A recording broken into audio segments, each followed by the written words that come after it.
Yo tout le monde, petite vidéo aujourd'hui pour parler de Meta, le court-métrage que j'ai sorti sur ma chaîne YouTube, qui est issu du coup d'un 48 heures film project. Je trouvais intéressant en fait le fait de parler de ce court-métrage, de vous expliquer en interne comment on a fait ce 48 heures film project, de vous présenter également l'équipe avec qui j'ai travaillé, parce qu'il y a des noms que vous allez souvent entendre sur cette chaîne YouTube, et également du coup faire l'autocritique de ce projet-là. L'autocritique, c'est un exercice que j'aime beaucoup, c'est quelque chose que je fais quasi systématiquement lorsque je crée une vidéo pour essayer d'identifier les axes d'amélioration, ce que j'ai mal fait, ce que j'ai bien fait, pour toujours essayer de m'améliorer et essayer d'améliorer à chaque fois la qualité de mes vidéos et de mes courts-métrages, du coup, d'un projet à l'autre. Paradoxalement, quand on fait un 48 heures, on n'a pas forcément le temps de faire cette autocritique. Et même si on l'a fait, on n'a pas forcément le temps de corriger ou de mieux faire ce qu'on a fait à ce moment-là. Et comme je l'ai dit dans le titre du court-métrage, quand vous le voyez sur YouTube, la version que vous voyez sur YouTube n'est pas la version qu'on a envoyée aux 48 heures. Je crois que la version qu'on avait envoyée aux 48 heures était encore pire en termes de son, en termes d'image, il n'y avait même pas d'étalonnage. J'ai pas réussi, pour être honnête, à trouver la version originale sur mon ordinateur, je sais pas ce que j'en ai fait, ça se trouve je l'ai complètement renié et je l'ai bazardé, mais la version que vous avez là, c'est une version pour laquelle j'ai fait l'étalonnage après coup, et où j'ai essayé de travailler sur le son après coup, mais comme vous avez peut-être pu le voir, le son est pas ouf dans ce court-métrage, et c'est ce qu'on va aborder dans cette vidéo.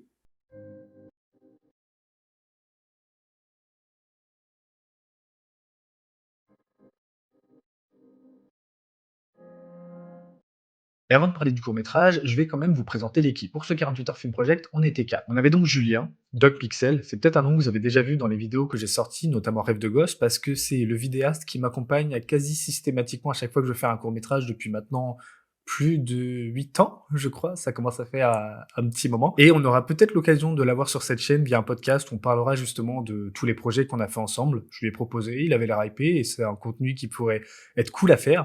Donc potentiellement, vous le verrez sur cette chaîne de visu. Ça sera toujours mieux qu'un nom à chaque fois à la fin de mes courts-métrages. On retrouve également Tony, qui est un très bon ami à moi également, qui pour le coup n'a pas vocation à faire du cinéma de base, mais qui aime faire ce genre de choses, faire de l'acting et participer à mes projets, parce qu'à chaque fois que je l'ai appelé, quand il le pouvait, il venait. Donc Tony est celui qui joue le rôle de Charles, donc l'étudiant dans le court-métrage.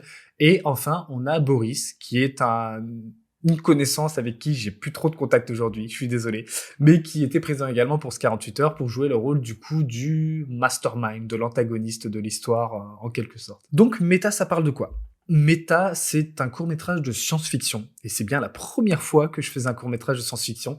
Je crois que de souvenir, c'est moi qui avais insisté pour qu'on fasse de la science-fiction, et c'était un scénario du coup que j'avais écrit moi, que j'avais imaginé moi. J'étais réalisateur pour ce 48 heures, et du coup j'avais un peu drivé l'équipe, et on avait décidé de faire ce projet-là, et j'avais envie de m'essayer à la science-fiction parce que j'avais jamais écrit de science-fiction non plus. C'est pas un style avec lequel je suis forcément à l'aise, mais pour le 48 heures, je m'étais dit que c'était l'occasion de m'exercer sur ce style.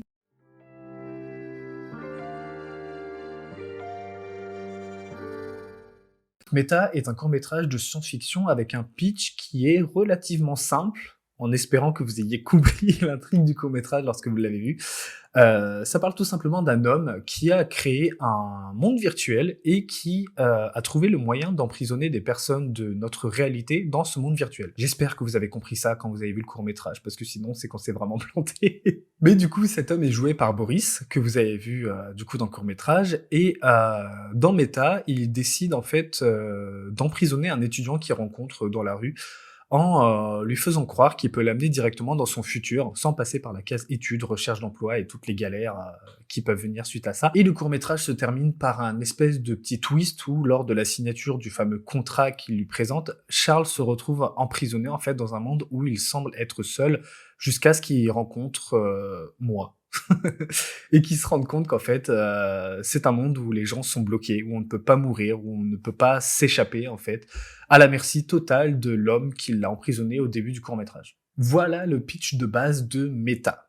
Et je dois le dire, je dois être tout à fait honnête, quand je le vois encore aujourd'hui, je suis assez content de ce qu'on a réussi à faire en 48 heures, parce que ça a été fait en 48 heures, tout simplement, et que j'aurais pas eu forcément l'idée de faire ce genre de court-métrage de moi-même. C'est aussi ça la beauté du 48 heures, c'est qu'en fait, on tire au sort deux genres. Alors, je me rappelle plus le deuxième genre qu'on avait eu, je suis désolé. Je me demande si c'était pas Fish Out of the Water. C'est le genre où en fait le personnage principal est un peu en dehors de la société, enfin un Indien dans la ville par exemple, et un film de ce style-là. ou science-fiction et le 48 heures nous fait faire des choses qu'on n'aurait pas forcément fait de nous-mêmes. C'est ce que je disais juste avant. Et faire de la science-fiction, j'adore regarder de la science-fiction, mais je m'étais jamais dit que je ferais de la science-fiction à la base, et du coup là, c'était l'occasion de se plonger dedans. Du coup, pour les contraintes, si vous avez réussi à les identifier, quoique après avoir revu Méta, je me suis rendu compte que c'était pas si simple que ça.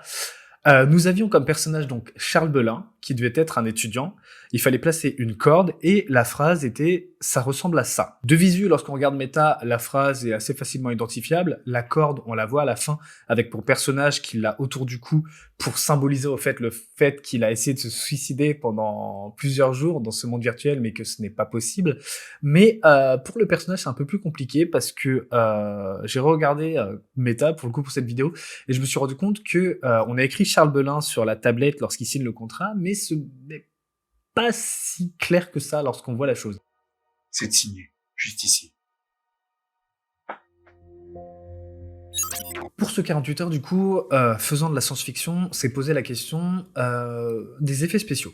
On s'est demandé est-ce qu'il fallait absolument des effets spéciaux, parce que forcément, lorsqu'on pense science-fiction, on imagine des choses futuristes, des éléments futuristes, donc avec de la VFX, ce genre de choses, et aucun d'entre nous n'était calé dans ça. Et au-delà de ça, ça prend du temps de faire des effets spéciaux, surtout si on n'a pas un ordinateur assez puissant pour le faire à ce moment-là. Mais voilà, on avait du coup tenté de faire une espèce de portail spatio-temporel pour symboliser en fait ce passage dans le futur pour le personnage principal avec le Mastermind. Je crois qu'on lui avait pas donné de nom à ce personnage, donc je vais l'appeler le Mastermind, ce sera plus simple.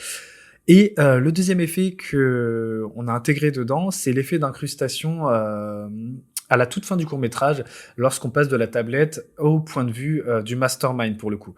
Et ça, de souvenir, c'était Tony qui l'avait fait, parce que pareil, je m'étais jamais exercé à ce genre de choses en termes de montage.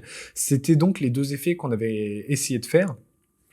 Et autant l'incrustation de la fin était plutôt bien faite, autant c'est vrai que le portail, si par exemple on parle d'un Freddy Innovation que vous allez voir à sa recherche, qui lui est spécialisé dans ça, forcément quand il voit ça, ça le fait rire. Mais encore une fois, on n'avait que 48 heures pour le faire, et on a réussi à faire un effet spécial pour ce 48 heures, et c'est une petite satisfaction quand même pour ce projet-là. Qu'est-ce qu'on a réussi à faire ensuite de bien dans ce court-métrage? Je dirais la photographie de Julien. Quand je le regarde encore aujourd'hui, c'est l'un des courts-métrages que je trouve le plus beau parmi tous les 48 heures qu'on a fait.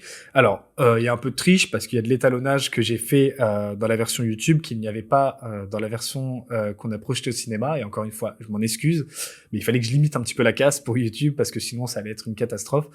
Mais c'est vrai que quand je vois les plans, quand je vois le tout petit mini plan séquence après la signature de Charles, moi j'aime beaucoup ce que visuellement on a réussi à fournir pour ce 48 heures. Et autre point qui était cool pour moi dans ce court-métrage, c'était l'alchimie et le naturel qu'avaient Boris et Tony pour jouer dans ce court-métrage. Encore une fois, je vous le rappelle, le timing est très très court lorsqu'on fait un 48 heures. J'avais écrit le scénario le vendredi, pendant toute la nuit du vendredi avec tous les dialogues, et les acteurs, même si là ce sont pas des acteurs professionnels, mais les acteurs du 48 heures en fait doivent apprendre quasiment sur le tas leurs dialogues, leurs scènes. Ils découvrent le scénario au fur et à mesure de l'intrigue. Sauf si on a le temps le samedi matin de faire un petit récap de ce qu'est le 48 heures. Nous, je me rappelle que on avait commencé à tourner assez tardivement pour une raison très simple, c'est que on n'avait pas la maison pour tourner ce 48 heures.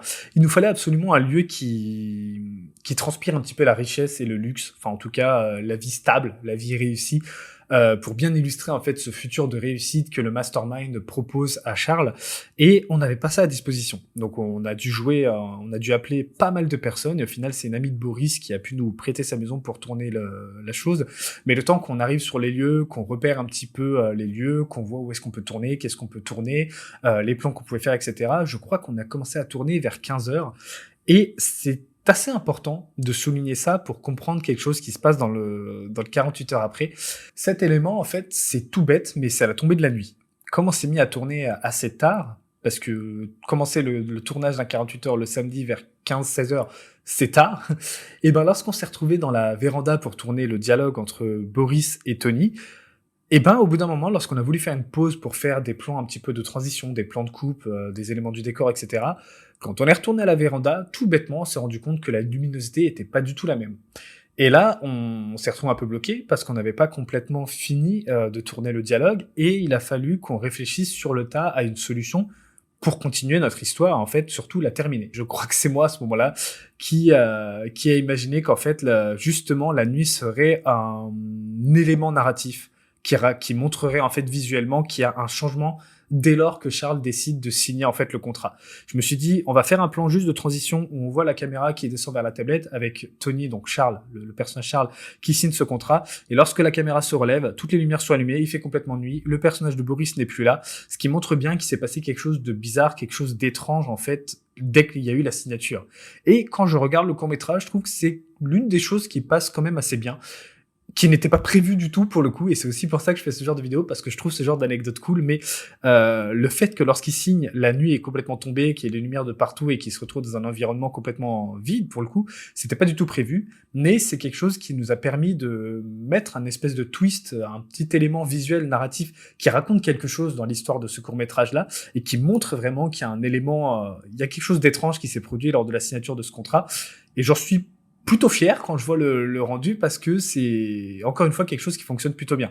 Forcément, paradoxalement, on a dû tourner assez tard le samedi pour tourner dans Tours, dans des lieux vides qu'ils ne sont pas habituellement. Je me rappelle qu'on est allé sur le campus de la faculté de biologie de pharmacie où j'ai fait mes études justement, et on s'est retrouvé dans la maison des étudiants. On est passé devant, il y avait encore de la lumière dedans et les gens commençaient à sortir. On a foncé dedans. Je crois que c'est Julien et Tony qui ont couru vers eux en leur disant est-ce que ça vous dérangerait si on peut tourner quelques plans? On est en train de faire un concours de court-métrage. Est-ce qu'on peut tourner là-dedans quelques scènes? Parce que comme c'est vide, c'est pile ce qu'il nous faut et tout. Ils avaient gentiment accepté. Et après, forcément, on a dû aller dans des ruelles, un peu dans des endroits où on savait qu'il y aurait pas trop de circulation, pas trop de monde pour montrer en fait justement ce personnage isolé dans ce monde isolé. Parce que du coup, le mastermind est en train de peupler son petit monde, est en train de devenir un espèce de dieu virtuel où en fait il peut contrôler tous leurs faits et gestes. Mais j'avais envie de faire quand même une petite apparition dans ce court-métrage et c'est pour ça qu'à la fin mon personnage vient en fait pour un petit peu apporter la finalité et expliquer aussi bien aux spectateurs qu'au personnage de Tony ce qui se passe réellement dans ce monde, à savoir qu'ils sont complètement bloqués dedans, qui s'est fait piéger tout comme lui s'est fait piéger, qu'on ne peut pas mourir dans ce monde également, d'où la corde du pendu en fait qui est complètement détachée avec l'espèce de petite transition que j'avais essayé de faire où on voit la corde qui est sur l'arbre sans corps en fait dedans justement. C'est dépêché de la tourner parce que je crois qu'il était presque 3 heures du matin à ce moment-là, le samedi, lorsqu'on tournait cette scène. On avait cherché plusieurs lieux pour la tourner, mais à chaque fois, ça n'allait pas parce qu'il y avait des voitures qui passaient ou des personnes qui passaient. Il faisait très, très froid. De souvenir, je me rappelle, il faisait très, très froid. Et je me rappelle qu'on commençait tous à être un peu tendus à ce moment-là. Avec la fatigue, avec le froid, le temps qui s'accumulait et le temps qui se raccourcissait de plus en plus, enfin le montage après, je me rappelle qu'on était vraiment dans l'urgence et qu'on faisait pas forcément les choses bien. C'est aussi pour ça que y a une transition qui est assez brute lorsque je finis mon explication et que Tony se met à pleurer. On sent qu'on a un peu triché au niveau du dialogue en mettant justement les pleurs de Tony qui commencent juste avant qu'on voit le plan où il tombe par terre.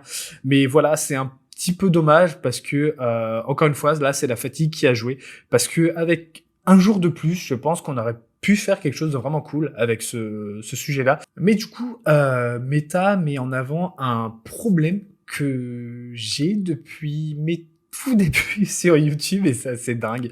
À chaque fois que j'ai sorti des vidéos, à chaque fois c'était la critique qu'on me faisait, c'était vraiment le point qui fâchait, le point que j'arrivais pas à régler, c'est le son. Mais si j'ai mis Meta sur YouTube, c'est justement pour vous expliquer aussi comment on en arrive à ce résultat et comment ne pas avoir ce résultat-là. De souvenir, je sais plus comment était le son à la base. Mais si vous voulez pas avoir cette espèce de timbre robotique dans la voix que Boris a notamment dans le court-métrage, n'abusez pas de l'effet denoiser sur Premiere Pro. Clairement, à cette époque, je pense que je m'étais dit, il faut absolument que le son soit top, et du coup, j'ai balancé tous les effets de réparation sonore possibles qu'il y a sur Premiere Pro. Et on s'en rend bien compte, regardez, un court-métrage avec un son bof, c'est pas terrible, et ça gâche complètement l'expérience, parce que au-delà de ça, je trouve que visuellement, ça passe, ça fait le taf, et c'est d'autant plus dommage, en fait, de voir que pour une fois, on avait réussi à faire un vrai court-métrage avec plusieurs lieux, plusieurs personnages, une vraie histoire qui a un début, un milieu, une fin. Et c'est vrai que ce son complètement pourri, en fait, gâche complètement l'expérience. Mais bon, il faut se dire que dans tous les cas, on a réussi à faire ça en 48 heures, dans le cadre d'un concours qui est mais quand même assez sous pression, qu'on a réussi à faire de la science-fiction. Et du coup, cette vidéo est là aussi pour vous montrer que le 48 Heures Film Project sert aussi à ça. Sortir de la zone de confort, faire des choses qu'on n'aurait pas forcément expérimentées de notre côté, qui seraient pas... J'aurais jamais écrit méta de moi-même, tout seul dans mon coin en me disant j'ai envie de faire un court-métrage, je vais partir sur la science-fiction et je vais faire méta. Donc, encore une fois, si je vous ai pas convaincu avec ma dernière vidéo de le faire, je vous encourage à le faire. Et je pense que je vais m'arrêter là, parce que je m'étais dit que je ferais pas une vidéo trop longue, cette fois pour parler de méta.